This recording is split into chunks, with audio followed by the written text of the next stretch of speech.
Des abeilles physionomistes, la mort au microscope et une grève de plumes. Bonjour à tous, voici votre concentré d'actualité scientifique pour ce 14 août.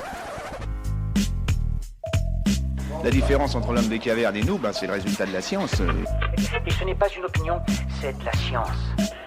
Notre monde n'est pas si moche. Une victoire historique contre la firme Monsanto, le géant des biotechnologies agricoles s'est vu sévèrement sanctionné pour ne pas avoir averti les consommateurs de la dangerosité de son engrais baptisé Roundup. L'entreprise devra payer une indemnité de 290 millions de dollars de dommages au jardinier Dwayne Johnson, victime d'un cancer causé par le produit.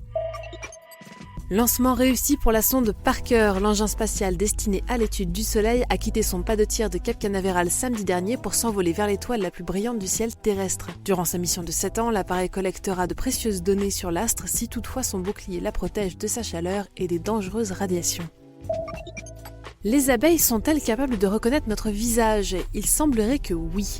Une nouvelle étude démontre que les guêpes et les abeilles, deux espèces hautement sociales et remarquablement physionomistes, sont capables de distinguer la forme générale des visages humains présentés en noir et blanc. Mieux vaudrait donc ne pas trop les agacer.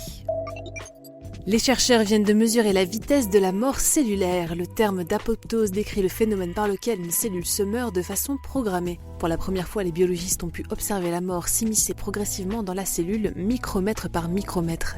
L'observation de cette vague apoptotique nous en apprend un peu plus sur la mécanique de la vie et aussi de la mort. Super, j'adore. Alors écoute-moi bien, je vais essayer d'être clair avec toi. Ouais, génial. Pour garder une vie équilibrée, pensez à laisser vos emails de côté.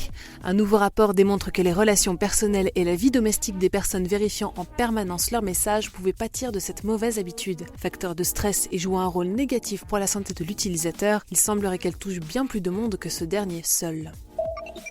Des soigneurs sont parvenus à sauver un oiseau grâce à une greffe de plumes. Kuro, un podarge gris, s'est retrouvé dans l'incapacité de voler après avoir perdu de trop nombreuses plumes dans une barrière de barbelés. Il a pu être sauvé grâce aux plumes d'un autre podarge, malheureusement renversé par une voiture. Kuro a désormais rejoint son habitat naturel.